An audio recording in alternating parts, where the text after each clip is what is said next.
Amigos, amigas, estamos con ustedes ya esta mañana, estamos en 2 de junio de 2025, nuestro primer programa de este mes de junio y bueno, el día de ayer conmemorando también el Día de los Niños y de las Niñas, pues recordando que nuestras infancias son importantes y que debemos protegerlas, recordando también que el Estado tiene deudas enormes con las infancias de nuestro país, estamos hablando que pues más del 50% enfrenta condiciones por lo menos difíciles, es decir, estamos hablando también de pobreza extrema que impacta en las infancias en nuestro país, desnutrición crónica infantil, falta de atención médica adecuada y muchas otras problemáticas que se están viviendo en el Ecuador, ¿no? Nuestro país tiene una deuda sobre todo con las infancias racializadas, con las infancias indígenas, infancias empobrecidas y eso no podemos dejar de decirlo, pero además con las infancias que sufren las distintas violencias que atraviesan la vida de las personas y en este caso de las mujeres, como lo es la violencia vicaria también. Hoy en la tarde se realizará una audiencia a las 14:30 en Tulcán de un caso muy doloroso para el país, un caso que realmente debería convocarnos a todos, todas, todes, pues pensando en lo que hacemos con la vida de las niñas. Este lunes se llevará a cabo en la Corte Provincial de Justicia de Tulcán la audiencia de juzgamiento contra David Alexander B.N., presunto coautor del femicidio de las niñas Briana y Génesis Campo Villarreal, un caso que conmocionó a la provincia de Carchi y a todo el Ecuador sin duda en 2023. Las menores de edad de 3 y 10 años respectivamente fueron vistas por última vez el 29 de octubre de 2023 en Tulcán, cuando salieron de su casa junto a su madre Vanessa Villarreal. Semanas después, sus cuerpos fueron hallados enterrados a unos 500 metros de profundidad en un pozo y dentro de sacos de yute. La madre de las niñas también fue encontrada sin vida previamente. Este caso ha sido calificado como un claro ejemplo de violencia vicaria, una forma de violencia de género en la que el agresor utiliza a los hijos e hijas de la víctima para causarle daño emocional. Según la asambleísta Gisela Garzón, quien presentó pues una iniciativa legal para reformar el Código Orgánico Integral Penal, bueno, ya ex asambleísta en este momento Gisela Garzón, y para reformar también la ley para prevenir y erradicar la violencia de género contra las mujeres, la violencia vicaria se define como toda acción u omisión en la cual el agresor utiliza a los hijos, hijas o personas de su vínculo afectivo como instrumento para causar daño físico, psicoemocional, controlar o intimidar a la mujer o causarle privaciones. La iniciativa que estaba siendo abordada en la Asamblea Nacional propone sancionar este tipo de violencia con pena privativa de libertad de 1 a 3 años e incluir la creación de espacios físicos exclusivos, seguros y confidenciales para la atención a víctimas en todas las instituciones responsables de su atención. Juan Pablo Velasco, abogado del padre y de la abuela de Briana y Génesis, expresó que la familia espera justicia y que se haga un juicio transparente, que prevalezca precisamente este principio y que se esclarezcan los hechos, ¿no? Velasco destacó la importancia de esta audiencia también para avanzar en el proceso judicial. Además, se ha convocado un plantón en las afueras de la Corte Provincial para exigir justicia por las niñas y para mantener viva la memoria de esta tragedia que aún duele muchísimo a la comunidad. El otro sospechoso del caso, Jonathan N., quien habría sido detenido y tenido una relación sentimental con la madre de las niñas, continúa prófugo y es buscado con difusión roja de Interpol. Así es que este caso tendrá una audiencia el día de hoy a las 14:30. Estamos muy pendientes de lo que ocurra. Recordamos y honramos las vidas de Briana, de Génesis Campo, de su madre también, Vanessa Villarreal, quienes fueron víctimas de este triple femicidio con esta carga fortísima de violencia vicaria, ¿no? Se quería hacer daño a Vanessa de esta forma, asesinando a las niñas y han hecho daño a toda una comunidad, a todo un país, sin duda. Así es que, pues, este caso, además del agresor, del femicida, también hubo cómplices. Recordemos que pues sus cuerpos fueron encontrados en un pozo, en una vivienda de un familiar de este agresor, y por eso también, pues, aquí está esta audiencia donde se juzga a este coautor de este triple femicidio. Ojalá y haya justicia, ojalá se siente también un precedente en este caso. Son las 9:11 a.m. Vamos a hacer una cortísima pausa y regresamos enseguida con nuestra primera invitada del día de hoy. Amigos, y bueno, hoy queremos compartir con ustedes información sobre un evento para el desarrollo de nuestros territorios, el primer encuentro sobre políticas de desarrollo productivo desde el territorio, organizado por la CEPAL, Prefectura de Pichincha, la Alcaldía de Quito, con el apoyo de la cooperación alemana GIZ.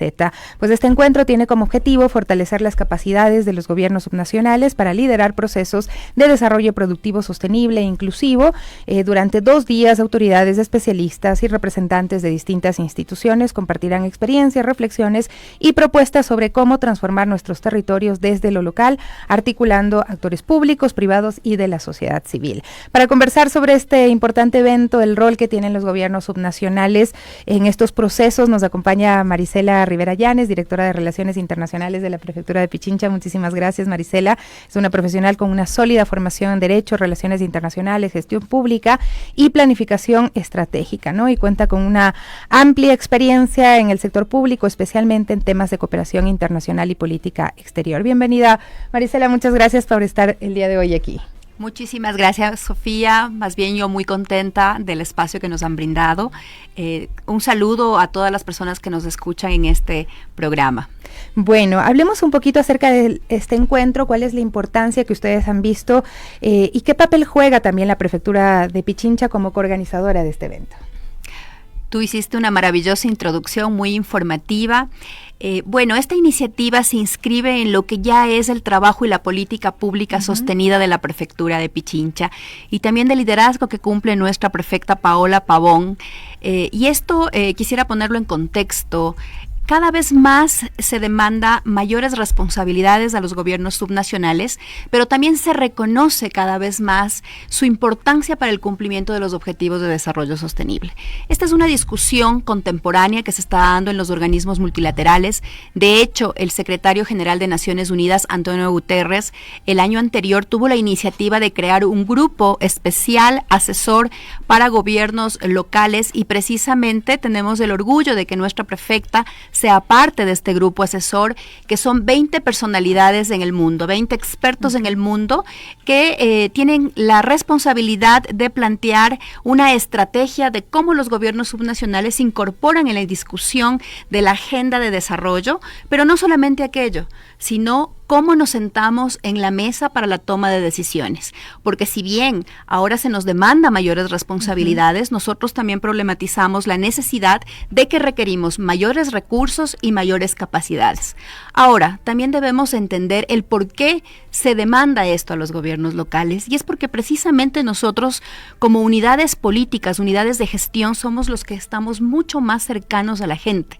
Conocemos nuestros territorios, sabemos cuáles son sus necesidades, cuáles son sus capacidades y por lo tanto tenemos la posibilidad de potenciarlos, con el entendimiento de que nosotros los territorios los entendemos no solamente como un espacio geográfico, son espacios vivos, donde se tejen vínculos históricos, políticos, culturales, que quién más que la autoridad local los conoce más de cerca. Por eso siempre dice, y le he escuchado a la prefecta Paola Pavón hablar, que si bien se podrían construir solo carreteras, hay una necesidad de construir tejidos sociales también, de invertir en poblaciones vulnerables, de hablar de violencia de género, por ejemplo, todos estos temas, y eso implica un fortalecimiento de capacidades institucionales y una inversión también, ¿no? Precisamente, ¿qué tipo de capacidades deben desarrollar los gobiernos locales para llevar adelante estas políticas que sean sostenibles también en el tiempo? Bueno, conectando con lo anterior, quiero decirte que nosotros entendemos a los territorios como territorios vivos y en ese sentido creemos nosotros que nuestra vocación productiva es muy diversa y es muy rica, como lo sabemos. Lo que queremos nosotros es que de nuestras tierras salgan los productos, pero productos con valor agregado. que no sean las personas las que migren, que no sean nuestras mujeres rurales las que abandonen el agro, porque precisamente tenemos que evitar ese desplazamiento de nuestra ruralidad, que nosotros ya lo vimos en pandemia. La ruralidad fue la que sostuvo la vida en la ciudad. Y adicionalmente genera un fenómeno el abandonar la ruralidad, y es una presión que afecta la planificación de la ciudad. Eso en un sentido. En el otro, decirte que lo que va a pasar mañana y pasado mañana con la participación de los gobiernos subnacionales de la región, tenemos la participación como de 9 países, alcaldes, prefectos, gobernadores, intendentes, que son los gobiernos locales de acuerdo obviamente a sus marcos normativos. No es algo fundacional, no es el inicio de algo, sino más bien es parte de un proceso que ha sido sostenido. Hemos venido discutiendo por más de un año, más de 300 gobiernos subnacionales de la región sobre esta problemática. ¿Cómo llevar empleo? Por lo tanto, cómo llevar dignidad a través de la transformación productiva. Y como anécdota debo compartir que ha sido como un espacio de, si quieres, de terapia, porque nos hemos dado cuenta que compartimos las mismas problemáticas, las mismas limitaciones. Y aquí, respondiendo un poco a tu pregunta anterior, nos damos cuenta que todos estamos actuando bajo un contexto regional complicado, de un bajo crecimiento económico. La región ha crecido tan solo a un 0,8%, lo cual, como tú debes saber, implica una alta desigualdad, una mayor concentración de la riqueza y, por lo tanto, mayor pobreza. Entonces, los gobiernos subnacionales tenemos la consigna y hemos entendido que eso genera pobreza. Y la pobreza no puede ser el abandono de la política. No puede ser el abandono de la política pública, ni tampoco puede ser el abandono de su gobierno, ni nacional ni local. Y frente también a una realidad, y es el debilitamiento del rol de los estados nacionales, se está demandando también mayores responsabilidades a los gobiernos subnacionales. Pero ojo, esta responsabilidad, como decimos, no puede dejar de lado la responsabilidad que tiene el gobierno nacional en esto. Y ahí los gobiernos subnacionales nos hemos dado cuenta que tenemos una heterogeneidad de capacidades. No podemos comparar, digamos, una prefectura grande con una prefectura chica, entonces tenemos que trabajar en apoyar e impulsar a los pequeños. En ese sentido, lo que vamos a discutir mañana y pasado mañana son 4 temáticas. Así es, bueno, hablamos de tecnología, ciencia, innovación. En el marco de estos paneles que se van a realizar, ¿cuál es el rol de estas áreas en la transformación productiva de provincias como Pichincha? Mira, hemos decidido partir de una pregunta esencial. ¿Qué entendemos nosotros por desarrollo productivo, sostenible, inclusivo, asociativo? Y hay un consenso, y el consenso es poner a la vida en el centro del cuidado, en el centro de la política pública, en el centro de nuestro accionar, en el centro de la inversión, pero con una premisa: no olvidarnos del cuidado de la casa común. Estamos viviendo un caos climático de los cuales más de la mitad de la población mundial ya estamos siendo afectados. Nosotros mismos, por el estiaje del año pasado, sufrimos apagones de hasta 14 horas, lo cual implicó pérdidas millonarias para el sector productivo, y no se diga para los pequeños, para los medianos, que inclusive perdieron sus medios de vida. Entonces, todo lo que hagamos en términos de transformación productiva no puede olvidarse los principios de sostenibilidad. Siempre tenemos que hacerlo bajo esa lógica. La segunda temática que tenemos que discutir es que esta transformación productiva, esta agenda, tiene que ser articulada. Una articulación multinivel, una articulación multiactor. ¿Y a qué me refiero con aquello? Y es que todos tenemos que involucrarnos. Sector privado, organismos internacionales, banca multilateral, gobierno nacional, gobierno local y la academia, que es uno de los ejes más importantes. ¿Y esto por qué? Por varias razones. Una, sin planificación no hay desarrollo, sin prospectiva no hay desarrollo, sin institucionalidad no hay desarrollo, sin articulación y sin presupuesto no hay desarrollo. Y aquí yo quisiera resaltar una iniciativa que ya está en marcha y que ha dado buenos frutos a las prefecturas, y esto es por la gestión del CONGOPE, a cargo de nuestra prefecta Paola Pavón, quien es presidenta, que construyó y planteó los clústeres con la educación superior. ¿Por qué? Porque la investigación, porque el trabajo que hace la educación superior tiene que ponerse al servicio de la agenda del desarrollo nacional y local, tiene que nutrir nuestra agenda. El tercer tema que nosotros tenemos que discutir es cómo superar nuestra producción primaria, porque eso significa darle mayor valor agregado a nuestro producto y eso obviamente se traduce en mejores ingresos y mejor calidad de vida para nuestros productores. Y nosotros creemos ahí que la producción tiene que ser intensiva en conocimiento. ¿Esto qué implica? Meterle ciencia, tecnología e innovación. ¿Y por qué entonces planteamos la red? Porque ya hay muy buenas experiencias en la región a través de parques industriales, ciudades de la innovación, de las cuales nosotros podemos aprender. Hay institucionalidad y programas que están en marcha. Y creo que también esto, como decíamos, es una iniciativa que les llevamos adelante con el liderazgo de la prefecta Paola Pavón, la prefectura de Pichincha, el liderazgo del alcalde Pavel Muñoz del municipio de Quito, con el músculo técnico de la CEPAL, el músculo financiero de la CAF, ya dialoga con algo que está pasando en la ciudad, y es el proyecto del Distrito de Innovación que se está planteando para la Mariscal, que se entiende como un espacio donde se articulan todos los actores y ponen al servicio de la transformación productiva su creatividad, su inversión y su conocimiento.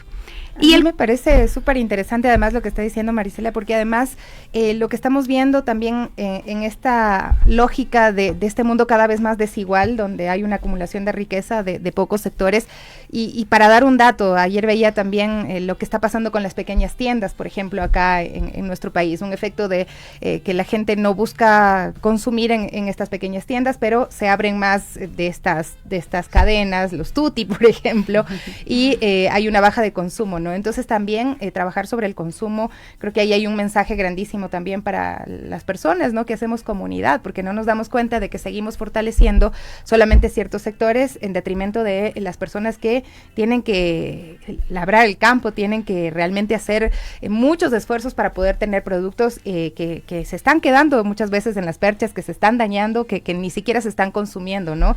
Frente a lo que está pasando eso. Y entonces ahí sí quisiera que nos amplíe un poquito más acerca de estas iniciativas que se están haciendo acá en la capital, en Pichincha, estas iniciativas de clúster, de articulación productiva. Lo que tú planteas es estructural. O sea, actualmente el fenómeno económico del consumo implica la acumulación, la riqueza o el empobrecimiento. Entonces, es muy importante tener la conciencia de la necesidad de fortalecer la producción local y de promocionar e impulsar el consumo local. Por eso es también importante generar valor agregado a esa producción y también abrir canales de comercialización, abrir mercados internacionales. Porque nosotros tenemos una producción de calidad, tenemos frutales, tenemos aguacate, tenemos flores a los cuales podemos insertarles innovación para que generen valor agregado. Y una de las problemáticas que tenemos ahí, Sofía, y quiero comentarte, es que sí hay demanda internacional de nuestros productos, pero tenemos un problema nosotros con el tema de el volumen. Entonces ahí una de las políticas de la prefectura de Pichincha es precisamente impulsar la asociatividad. Lograr que los pequeños y que los medianos se junten para lograr producir riqueza para todos. Y ese es uno de los proyectos emblemáticos que tiene la prefectura. Nosotros tenemos un catastro de emprendedores a los cuales nosotros les acompañamos con asistencia técnica para lograr su formalización, que logren sus registros sanitarios, que mejoren sus mecanismos de comercialización. Además, nosotros trabajamos en su internacionalización a través de las ferias. Como sabes, por ejemplo, hemos impulsado mucho el tema del chocolate. Hemos estado en las ediciones del Salón del Chocolate, lo cual ha permitido que nuestros pequeños medianos puedan abrirse a mercados. Pero adicionalmente, algo que lo trabajamos con el eje productivo es tenemos que llevar agua y riego de calidad a nuestros territorios para mejorar esa producción. Y eso lo hacemos con una visión de desarrollo integral. Estamos trabajando, como sabes, con la CAF, con un proyecto, con un programa de financiamiento en el que hemos visto la necesidad de que este sea holístico, que no solamente financie la vía, que no solamente financie la infraestructura del sistema de riego, sino que financie también la política pública. Y ahí, por ejemplo, tenemos un proyecto que es el proyecto Piganta, que va a lograr regar más de 800 hectáreas en la Ruta Escondida, donde tú sabes se da una producción diversa de frutales, pero a eso hemos acompañado la construcción de un centro de valor agregado, que no es el primero. La prefectura tiene varios. El centro de valor agregado de la caña, de la panela, del cacao, de la cebolla y ahora de los frutales. ¿Qué son los centros de valor agregado? No solamente son infraestructuras físicas, sino son lugares donde nosotros damos acompañamiento técnico. Es como un laboratorio para buscar mejorar la producción de nuestros pequeños productores y abrir esos canales de comercialización. Entonces, esto no es nuevo para la prefectura en temas de agenda de desarrollo productivo. Y también impulsamos con esta visión que tiene nuestra prefecta, porque nosotros ponemos en el centro también la vida de las mujeres, que entendemos es uno de los grupos de población más vulnerables. Hemos lanzado el Warmi Pichincha para lograr que las mujeres alcancen el medio de vida y sus medios de vida, y en muchos de los casos logren superar el círculo de la violencia. Porque si tú no tienes un medio de vida que te acompañe para poder salir de ese círculo de la violencia, te mantienes en ese bucle porque no hay posibilidad de hacerlo. Y con eso yo también quisiera resaltar el trabajo que hacemos en el área de cooperación internacional, que tiene que ver con estos 3 ejes. El uno, lograr asistencia técnica, intercambio de experiencias, intercambio de conocimientos para impulsar nuestras políticas prioritarias. Nuestras políticas prioritarias obviamente son las políticas productivas, las políticas sociales, las políticas de género, sin olvidar obviamente nuestras tradicionales competencias que tienen que ver con vialidad. Pero una vialidad también que no solamente impulse la movilidad segura, sino adicionalmente que permita incidir en la productividad, reducir costos. Cuando tienes una vía de buena calidad, tú puedes optimizar tiempos, optimizar recursos como la gasolina para poder sacar tus productos, evitar la intermediación también, porque te permite al pequeño productor sacarlo a los mercados de manera directa. Pero también empezamos ya a pensar en los nuevos proyectos en que tiene que tener una iluminación que sea sostenible, que no sea la tradicional, que sea la LED, que podamos incorporar esta tecnología de energía renovable. Qué interesante. La verdad es que hay muchos temas de qué hablar y que seguramente se tratarán también en este encuentro, ¿no? Porque además nos estás diciendo que hay problemáticas comunes, lo cual abre la posibilidad de construir agendas comunes, ¿no? Es decir, actuar también como una región unida que piense más en objetivos comunes, ¿no? En otras provincias, municipios de la región. ¿Cómo se ve esa voluntad precisamente? ¿Se puede lograr esto? Porque uno de los retos ha sido mantener agendas comunes y que pues no nos dividamos tanto como país y también como región. Antes de contestar a tu pregunta, yo nada más quisiera mencionar el 4º eje porque es un eje central. Sin financiamiento no hay desarrollo. Así es. Y esto significa que este financiamiento para el desarrollo no puede ser costoso. Por eso en este encuentro participa la banca multilateral, está la CAF, está el BID, porque los gobiernos subnacionales queremos problematizar aquello. No podemos financiar el desarrollo a tasas del 8%. No podemos financiar el desarrollo sin el acompañamiento de una asistencia técnica que ayude a mejorar las capacidades de los más pequeños y puedan acceder a recursos. No podemos financiar el desarrollo si se desconocen las particularidades de los gobiernos subnacionales. Como tú sabes, nosotros tenemos una alta dependencia de la transferencia de recursos del gobierno nacional. En un estudio que ahora mismo está atrasado, que sufrimos las consecuencias, pero ¿quiénes sufren las consecuencias? Sufren las consecuencias el desarrollo de nuestros territorios. Y ahí adicionalmente yo quiero abonar algo. A pesar de tener capacidad de endeudamiento, nosotros estamos atados a presentar garantías soberanas que puede esto sonar a un trámite administrativo, un trámite burocrático que puede llevar hasta un año, que depende de la voluntad política del gobierno nacional, a pesar de que se cumplan con todos los criterios, porque también estamos de acuerdo en que el financiamiento tiene que ser evaluado, no puedes financiar cualquier cosa, tiene que financiarse temas que tengan un impacto real en la vida de la gente. Sin embargo, estamos atados a estos mecanismos, por lo tanto, le hemos planteado a la banca multilateral que tiene que desarrollar, que tiene que entender nuestras particularidades y tiene que generar mecanismos como fondo de garantías que nos permita acceder de mejor forma y de mejor agilidad a estos temas. Ahora, sobre el tema de agendas comunes, que me planteabas de agendas comunes. Esta iniciativa tiene un espíritu y es el espíritu integracionista. En todas las discusiones nos hemos dado cuenta que hay que recuperar la máxima del Papa Francisco: nadie se salva solo.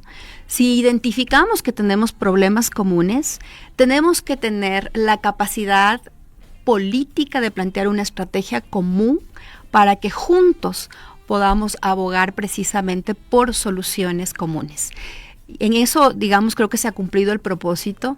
Hay mucha, ¿cómo te planteo? Hay mucho dinamismo, hay mucha esperanza en lo que vamos a lograr con este ejercicio, que tiene que ver con mirarnos hacia adentro, mirarnos desde la región, entendiendo nuestras particularidades. Tampoco somos partícipes de replicar sin considerar las particularidades de los territorios, porque digamos cada uno tiene sus realidades, pero hemos decidido avanzar juntos. Y lo que nosotros nos proponemos es no dejar esto solo en la discusión, porque diagnósticos hay muchísimos, datos hay, tenemos la multiplicidad de datos. Queremos generar algo concreto y vamos a proponer la suscripción de la Declaración de la Mitad del Mundo. Con esta suscripción nosotros creamos la Red de Gobiernos Subnacionales para el Desarrollo Productivo Sostenible e Inclusivo, que se firmará aquí en Pichincha, en la mitad del mundo, en la que nos ponemos de acuerdo en la agenda común que vamos a financiar, que tiene que ver precisamente en cómo cooperar mutuamente para fortalecer capacidades, cómo ir juntos hacia la banca multilateral para acceder a un mejor financiamiento, cómo aprender y desaprender de lo que ya se hace en la región para tener políticas más intensivas en conocimiento y mejorar nuestra producción, y cómo incorporar a todos los sectores en esta discusión. Marisela, por favor, para finalizar, no sé si hay detalles, si todavía se puede participar o quiénes van a participar, si se puede ver la transmisión del evento también, porque hay quienes están interesados también en aprender o fortalecer sus capacidades de pronto de otras provincias que no pueden llegar.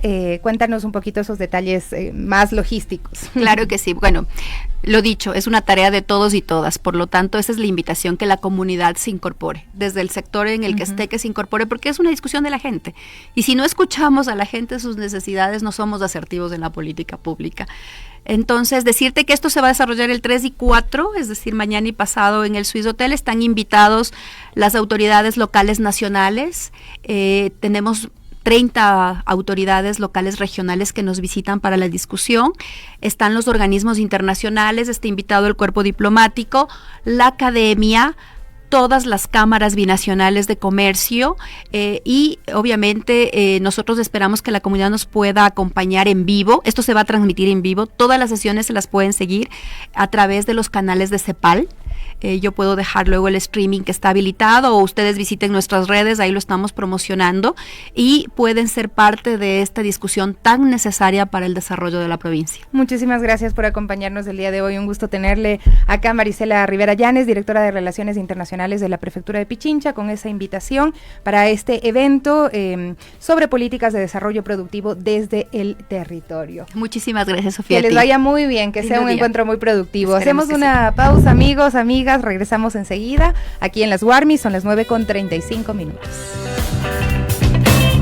Bueno, amigos, amigas, estamos de regreso con ustedes, son las 9:48. Sí, estoy bien, Gaby, ¿cómo estás? Estás bien, buen día, mi Sofi, buen día, amigos y amigas de las Warmis, y estamos pues aquí en este lunes 2 de junio, ya nuevo mes, y siempre junto a ustedes llevándoles más información. Amiga, tienes que mandarle un saludo, acá está Awesome Culture. Bueno, un saludísimo. Mándale un saludo, que está aquí extrañándote desde tempranito, mandando mensajes. Ah, muy bien, qué bueno. Entonces, si pusiera el nombre saludo, sería mejor para que creo sepa. Que sí, pues no solo ahí el nombre de YouTube de la Así transmisión. Es. Bueno, amigos, amigas, gracias por estar aquí con nosotros, y bueno, también vamos a abordar otro tema.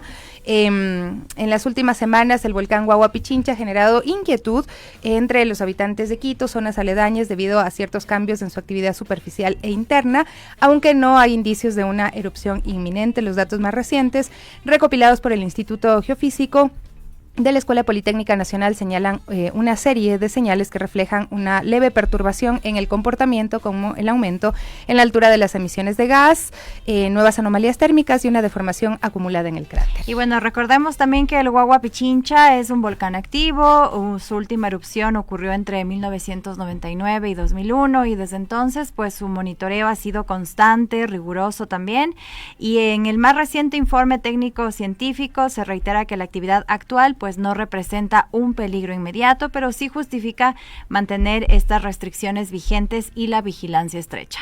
Así es, para entender mejor qué está pasando, porque nosotros les dijimos todo, pero no entendimos nada, no mentira. Bueno, vamos a pedirle a Alexandra Alvarado, la doctora Alexandra Alvarado, directora subrogante del Instituto Geofísico de la Escuela Politécnica Nacional, que nos explique un poquito más acerca de este tema, ¿no? ¿Cómo está el volcán en este momento, el Guagua Pichincha? ¿Deberíamos preocuparnos? ¿Cuál es la situación en este momento? Bienvenida. Buenos días, muchas gracias. Como ya lo hemos indicado en algunas comunicaciones, el volcán lo hemos venido monitoreando ya muchísimos años, más de 30 años.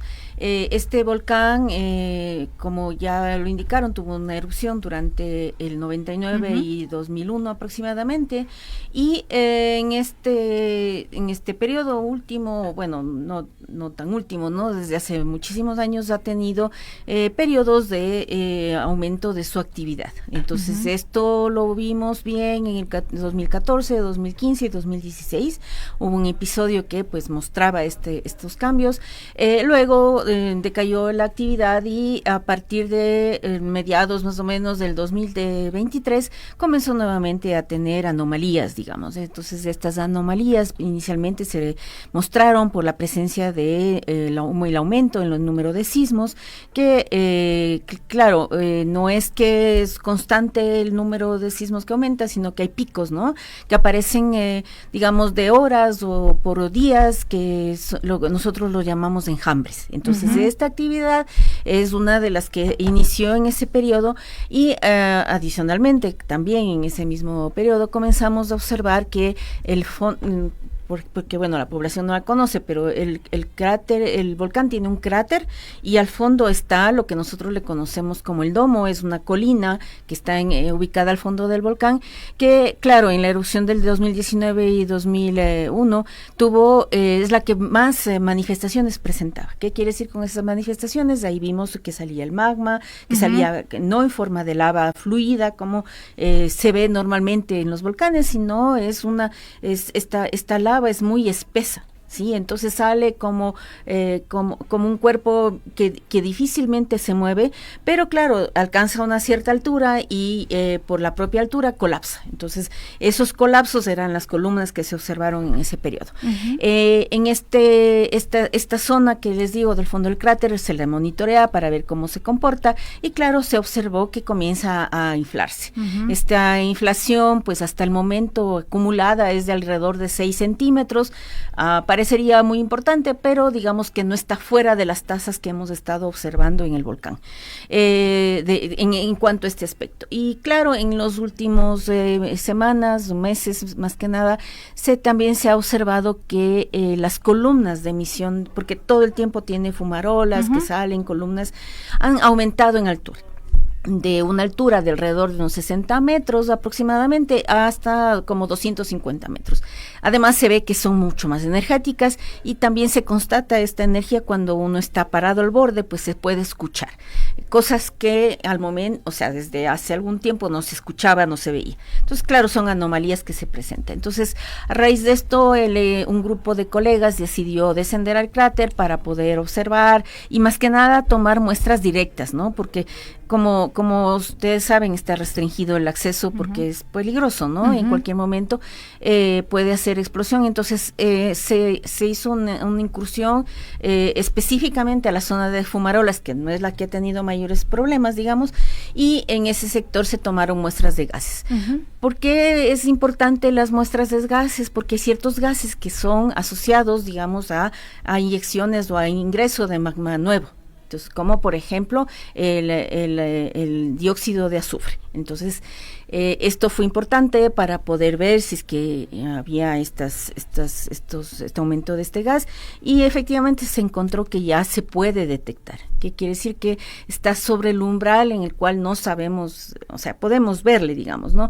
No es mucho, no es una cosa muy grande, pero bueno, y es importante notar que hay esta variación. Los sismos también hace unas, creo que me parece que 2 semanas o 3, hubo un sismo que ocurrió justo más o menos al sur del volcán, en la zona de Yoa, por ese sector, que está directamente relacionado al volcán, ¿ya? Y claro, esos son indicadores, son muestras de que algo está pasando. No podemos decir exactamente qué, pero puede ser presencia de fluidos del origen magmático, ¿no? Porque el magma no solamente es la roca que está fundida, sino que emite gases o estos fluidos líquidos, digamos, pero que comienzan a ascender a la superficie porque son muy calientes. Entonces se puede notar estas cosas. Entonces estas variaciones, estos cambios son todavía pequeños, son muy leves, y más que nada porque nosotros conocemos que este volcán, para poder llegar a una erupción, tiene que trabajar mucho más por esta forma o esta característica que tiene su magma, es que es muy espeso. Entonces, hasta poder llegar a la superficie, tiene que hacer mucho más trabajo, ¿no? Necesita más fuerza. Esto también significa para la ciudadanía más tiempo en caso de emergencia. Y como ustedes pueden ver en la historia, no es un volcán como los otros que cada 100 años o cada menos tiempo erupciona. No es un volcán así, se caracteriza más bien por eso, porque es un volcán que tiene periodos largos de tiempo en el que obviamente está activo, pero claro, para poder llegar a una erupción necesita muchísimo tiempo. Entonces, para nosotros sí, es importante, y igual para las autoridades y para la ciudadanía, conocer que es un volcán activo. O sea, no es que está muerto y que ya en su última erupción no va a erupcionar nunca más, eso no es cierto. Es un volcán que es activo, que hay que monitorearla, hay que estar siempre observando qué está pasando, y claro, tenemos suficiente tiempo como para poder alertar de que ya se reactivó completamente. No es el mismo caso que, por ejemplo, el Cotopaxi, o el Tungurahua, o el Sangay, o el Reventador. No son iguales porque los magmas son distintos, tienen características diferentes, y eso condiciona mucho cómo se va a ejecutar un proceso eruptivo. Alexandra, y como nos mencionaba estos indicios que ya han identificado, y qué implicaría también, por ejemplo, para la población este tema de la emisión de gases que en este momento sí se está dando y que, bueno, se han evidenciado, ¿no?, en la altura, pero ¿qué implica para la población, por ejemplo, este tema de emisión de gases? O sea, para todos los que estamos fuera, nada.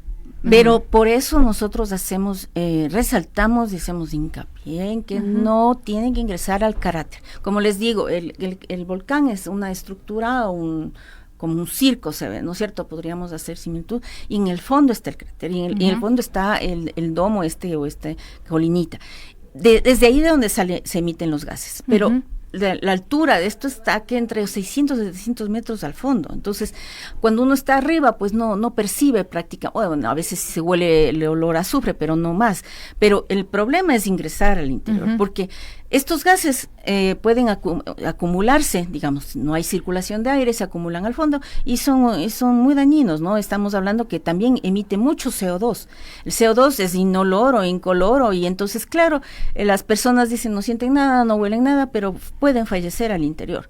Ya se han dado casos parecidos en otros lugares, en zonas donde hay fuentes termales o más o menos de ese estilo, en donde ha habido acumulación muy importante de CO2 y ahí las personas que han fallecido, pues entonces es el mismo caso. ¿Cómo se está articulando ahí el tema de riesgos con otras instancias para precisamente prevenir que la gente no haga esto? Bueno, hace algunos años, no recuerdo exactamente qué año, ya se habló con la Secretaría de Riesgos y con ellos se acordó, y ya decidieron que haya un cierre del ingreso al cráter, y vimos que están algunos rótulos en la zona del refugio, en donde se les dice a la gente que va y visita que no desciendan, que no ingresen al cráter porque es muy peligroso, ¿no? Ahora, no solamente los gases, miren que con lo que también notamos es que hay parches de aumento de temperatura. No es un gran aumento de temperatura, pero hay aumento de temperatura.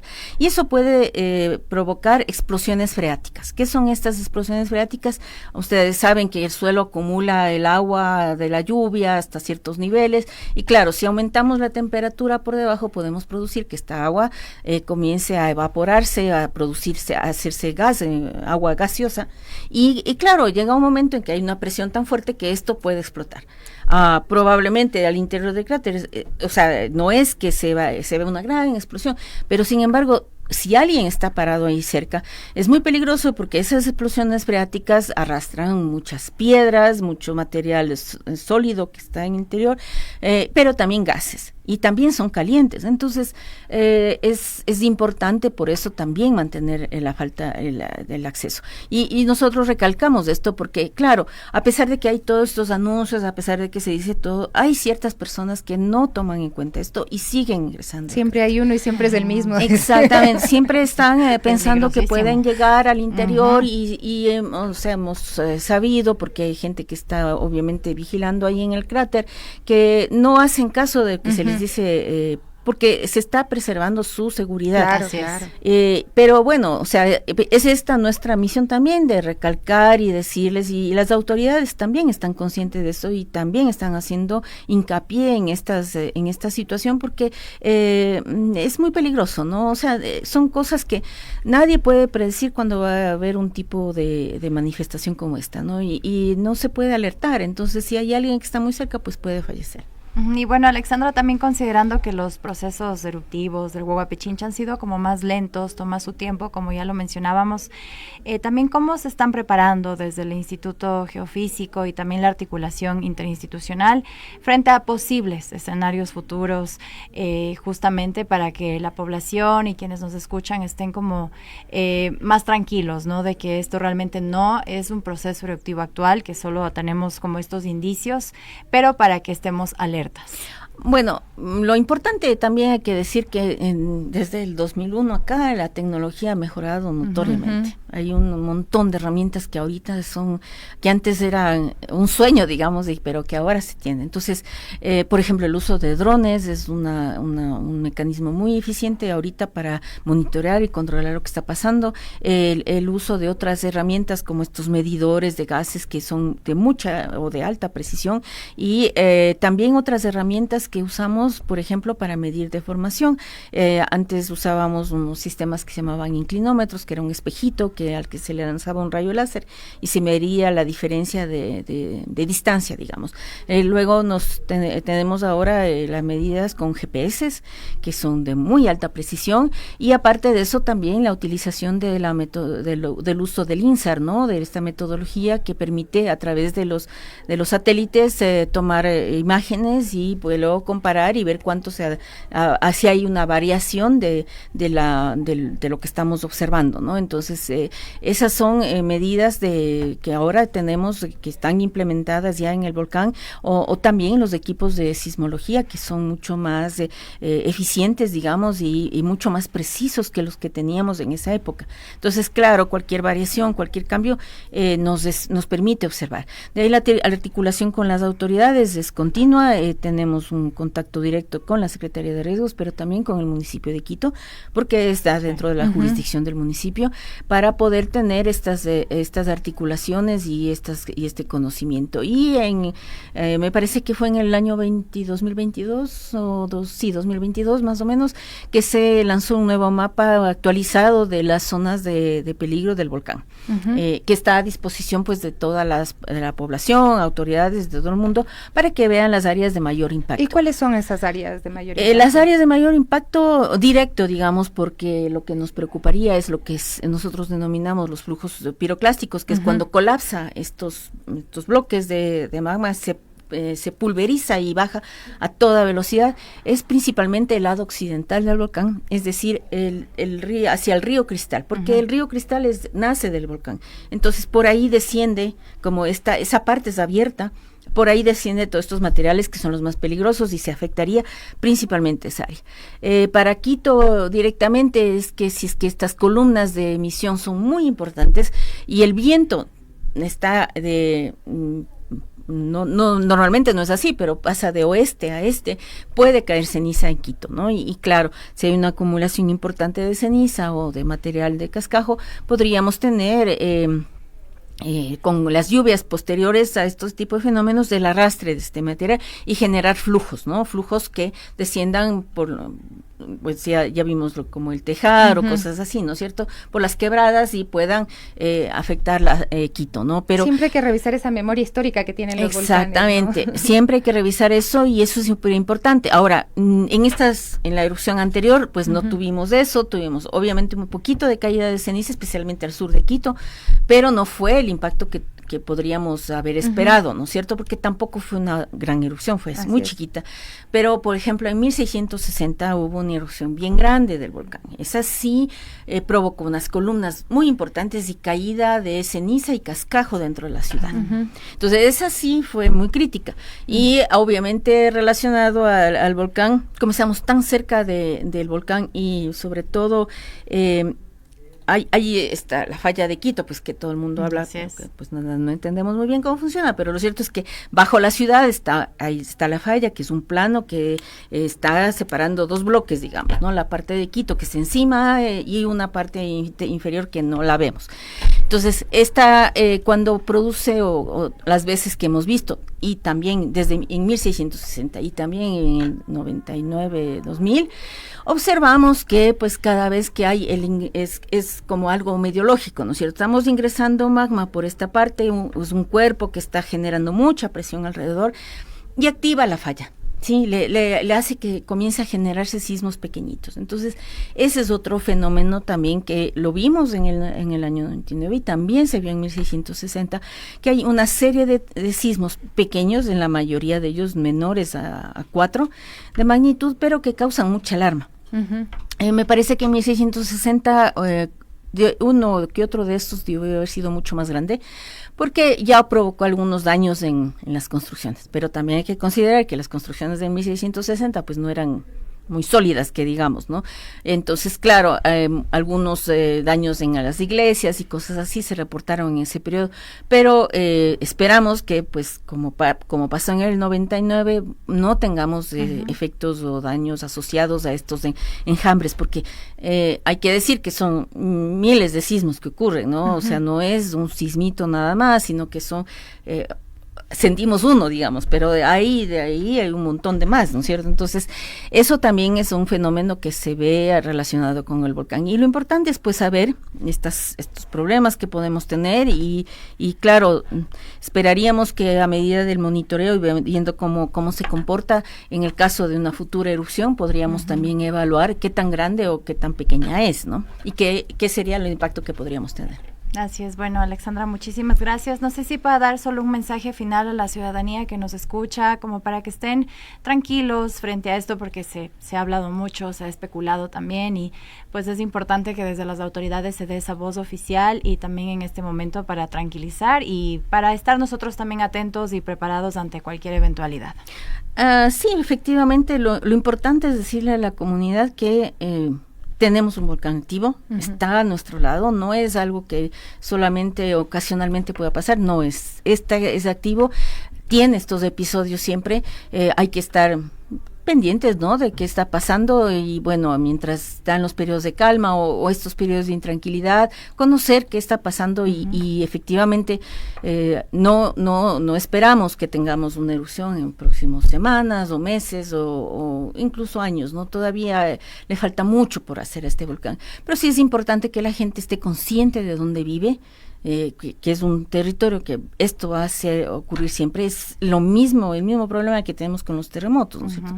No somos libres de eso que ocurra en cualquier momento, no, porque nuestro país está en una región altamente sísmica y altamente volcánica, y entonces tenemos que estar conscientes de dónde vivimos, tenemos que estar conscientes de cómo construimos nuestras casas, que en dónde nos asentamos, no nos vamos a asentar en el sitio donde va a pasar, por ejemplo, un flujo piroclástico, eso sería tonto, ¿no? Pero esas cosas hay que tomar en consideración porque estamos en un lugar de estas características.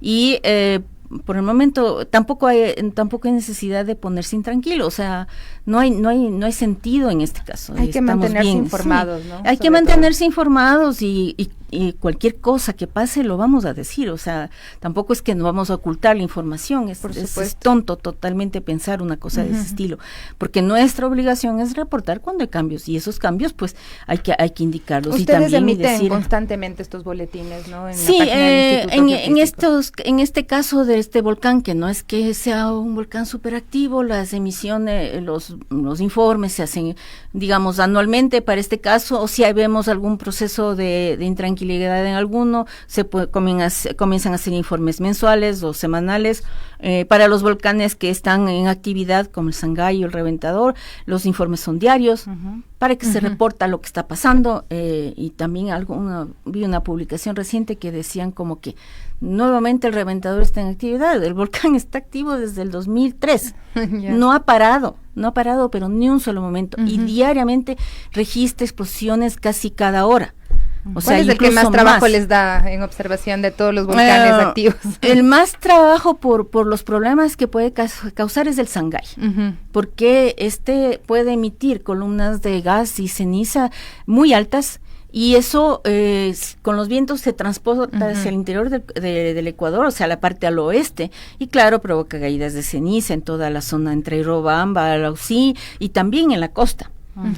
Y adicionalmente esas columnas de emisión de ceniza son muy peligrosas para las aeronaves, entonces esas sí tenemos que tener un control continuo de ese volcán por ese aspecto, pero adicionalmente hay que considerar, por ejemplo, que con todo el material que emite este volcán y baja por una quebrada grande que tiene al lado oriental, esta quebrada se llena de material, y con las lluvias estamos en una zona muy lluviosa que es el sector oriental, baja y ese río es afluente al Lupano. Y baja por el río Upano, y claro, hace que se provoquen lajares sobre el Lupano, que son transportados por el Lupano, y ya dañó la antigua carretera que teníamos del acceso a Macas. Entonces, y si ustedes pueden ver lo que pasaba antes a lo que ahora tenemos, desde que el proceso eruptivo se ha intensificado en el Sangay, el cauce del río Upano en este sector al menos se ha hecho muy grande, y habían imágenes que era evidente donde cuando era súper chiquito, pues, y claro, con una carretera se pasaba bien y todo, y quedó aislado prácticamente el puente sobre uno de los drenajes, uno de los ramales del Lupano. Y claro, ahora ya se hizo un puente más grande, con un arreglo mayor, y es muchísimo más ancho, porque claro, todos estos flujos bajaron y se llevaron lo que antes era pura vegetación nada más, ¿no? Pero era parte del cauce del río, porque este río es bien ancho en esa zona. Entonces, ese es el principal problema. Que hay gente también muy atenta, porque además le gusta mucho conocer también acerca de estos temas, ¿no? Que a veces para nosotros no son tan fáciles de entender. Sin embargo, pues la doctora Alexandra Alvarado nos ha explicado muy didácticamente, así es que espero que hayan estado muy atentos de esta entrevista. Ella es directora subrogante del Instituto Geofísico de la Escuela Politécnica Nacional, y hoy nos hablaba acerca de los volcanes, en este caso el Guagua Pichincha, pero también pues hemos aprovechado a hablar un poquito de otros volcanes y otros escenarios en nuestro país. Así es, y bueno, y lo que queda también es decirles que hay que mantener la calma y estar muy informados siempre, todo el tiempo, ante cualquier eventualidad, y bueno, en este momento sí, hay que estar tranquilos, de gana preocuparnos por algo que no es, así que es. Vamos a hacer una cortísima pausa y regresamos con Diana Dávila, hablando sobre el tema de la tosferina en el país. Ya regresamos. Ya estamos de regreso, más noticias, Gaby. Así es, y bueno, cada día se suman más casos de tosferina en nuestro país, afectando sobre todo a niños, niñas menores de 1 año, y en ese contexto, pues, el municipio de Quito se encuentra apoyando también al Ministerio de Salud para fortalecer las campañas de vacunación. Nuestra compañera Diana Dávila se encuentra en las afueras de la Escuela Sucre, justamente hablando acerca de estos casos detectados en las unidades educativas municipales y también las acciones de prevención que se emprenden. Dianita, te escuchamos, buenos días.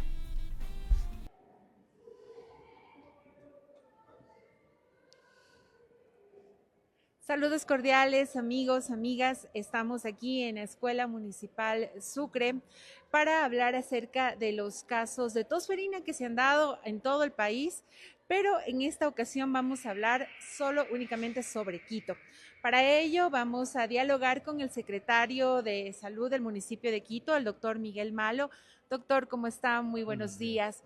Doctor, coméntenos, por favor, ¿cómo están los casos aquí en el Distrito Metropolitano de Quito? ¿Cuántos casos se tienen registrados hasta el momento? Bueno, los datos que tenemos son del Ministerio de Salud Pública. Estamos hablando en la semana 21 de alrededor de 220 casos confirmados de tosferina en Pichincha. No nos dan los datos por el Distrito Metropolitano, pero por lo histórico podemos decir que más o menos el 80% de esos casos se dan aquí en Quito, ¿no? También se están dando en las unidades educativas, por eso es que nos encontramos en la unidad educativa Sucre, precisamente aquí también porque se han detectado algunos de ellos. Son otras unidades educativas más. ¿Cuántas son, doctor, en las que se encuentran y cuántos casos están en estas instituciones? Bueno, mire, nosotros hemos tenido en total 14 casos de tosferina en nuestras unidades, ¿no es cierto? 6 casos en Eugenio Espejo, 4 aquí en Sucre, 2 en Lombeida, 1 en el Bicentenario y 1 en Julio Moreno. Pero lo interesante es que podemos asegurar que estos son los datos reales y que no hemos tenido más por la vigilancia epidemiológica con la que estamos haciendo en todas las unidades educativas nuestras del Distrito Metropolitano de Quito, ¿no? Es decir, hay una vigilancia permanente, diaria. Como ustedes ven aquí, nosotros tenemos una unidad médica en cada una de las unidades educativas y con la alerta de revisar todo lo que son sintomatologías respiratorias para identificar posibles riesgos de tosferina, ¿no?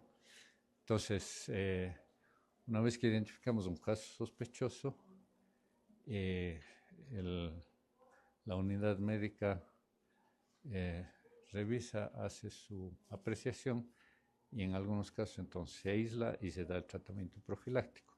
Esto, haciendo en cada una de las unidades educativas, nos ha permitido controlar totalmente el brote, totalmente, ¿no? Es lo que se llama el cerco epidemiológico. Entonces hemos hecho seguimiento de sus casos sospechosos, incluso a domicilio, vía telefónica o en algunos casos directamente con nuestros equipos en domicilio, ¿no? Y eso es lo que nos ha permitido controlar de manera muy interesante el brote en nuestras unidades educativas municipales. Cabe destacar que la Secretaría de Salud no tiene competencia en esto, es más bien el Ministerio de Salud, pero ustedes también están colaborando en lo que se refiere a las unidades educativas municipales. Me imagino que también lo están haciendo en los centros de salud que están a cargo del municipio de Quito. De hecho, claro, es decir, nuestra red municipal incluye nuestras unidades metropolitanas de salud, las 3, una unidad de salud en cada una de las unidades educativas municipales y tenemos además 65 equipos de salud comunitaria que están rotando por los barrios en la ciudad. Esa es nuestra red. Como usted bien lo dice, desde el punto de vista normativo, legal, constitucional, no le corresponde, pero es una decisión del alcalde mantener los servicios de salud municipales y darles prioridad en algunos casos, como es el caso, por ejemplo, de salud mental, ¿no es cierto?, como una oferta a toda la ciudadanía para atención por telemedicina en salud mental, una teleconsulta, y por otro lado, con nuestros equipos de salud comunitaria en algunas poblaciones prioritarias que son las de mayor vulnerabilidad, ¿no? Es decir, estamos en los Quito Guaguas, habitantes de calle, estos gestores ambientales, lo que se llamaban los recicladores, recicladoras, comercio autónomo y el personal de los mercados. Esas son las poblaciones que hemos priorizado desde la política de salud del municipio, ¿no? Entonces, hay una prioridad, por supuesto, del alcalde en el manejo de la salud, a pesar de que no competa. Y es interesante porque justamente la tosferina nos ha permitido mostrar cómo está de sólido el sistema de vigilancia epidemiológica, por ejemplo, del Distrito Metropolitano, y hemos podido hacer un control muy bueno, yo diría, de los brotes a nivel de nuestras unidades educativas. En la vacunación, ¿cómo está la vacunación ahorita en las unidades educativas? ¿Cuánto tiempo, qué porcentaje ya tienen vacunado tal vez? Bueno, le cuento que esa fue otra de las cosas importantes que ha sido en coordinación con el Ministerio de Salud Pública. Para el alcalde realmente la salud no tiene bandera política y nos ha pedido una estrecha colaboración con el Ministerio de Salud Pública. Fíjese, y ahora ya podemos decir como una primicia, en todos nuestros Quito Guaguas tenemos ya el 97% de cobertura de vacunación. Nos faltaban alrededor de 400 niños que no tenían sus su vacunación completa. Hemos completado eso, tenemos el 97%, el 3% es porque a veces están enfermos, no pueden vacunarse, o porque no asisten el día de la vacunación, en fin. Pero lo que nos indica pues los protocolos internacionales es que si ya tenemos un 95% de vacunación, ya no hay riesgo de contagio. Claro, en nuestras unidades, obviamente las coberturas todavía a nivel de Quito son menores y por eso hay que pedir a la gente que se siga vacunando, que sigan llevando a sus niños chiquitos a vacunarse, ¿no? Hasta los 5 años en los centros de salud del Ministerio de Salud Pública, y también en nuestros CMI hemos conseguido una cobertura de 95%, de manera que en nuestras unidades generales de servicios municipales tenemos la cobertura completa de vacunación. Muchísimas gracias, muchísimas gracias. Estábamos dialogando con el doctor Miguel Malo, secretario de Salud del municipio de Quito. Cabe destacar, compañeros y compañeras, que en el país hasta el momento se registran 1.366 contagios y 26 fallecidos según las últimas cifras del Ministerio de Salud. Pedimos información al respecto al Ministerio de Educación para conocer cuántas unidades educativas están teniendo esta problemática en los estudiantes, y no obtuvimos respuesta. Nos dijeron que el Ministerio de Salud podría indicarnos cuántos estudiantes, cuántas unidades educativas están afectadas por el tema de la tosferina. Hasta el momento no hemos recibido tampoco respuesta de parte del Ministerio de Salud. Esperemos que más adelante así se haga. Pero por el momento aquí les comentamos que en la unidad educativa Sucre se está realizando lo que son los controles a los niños, se ha hecho un cerco epidemiológico y prácticamente este brote está controlado y igual en todas las unidades educativas, y el trabajo que está realizando obviamente el municipio de Quito en colaboración con el Ministerio de Salud. Regresamos con ustedes a estudios.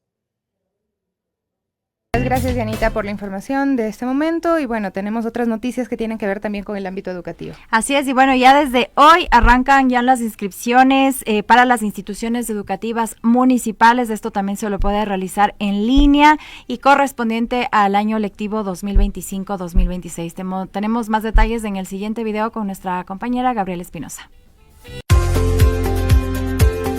Del lunes 2 al miércoles 4 de junio de 2025, la ciudadanía podrá inscribirse en línea para el ingreso de nuevos estudiantes al sistema educativo municipal en el periodo lectivo 2025-2026. Este año se abrirán más de 2.300 cupos en 20 unidades educativas municipales y 13 centros municipales de educación inicial. El proceso está dirigido a niños, niñas y adolescentes que ingresan por primera vez a instituciones municipales.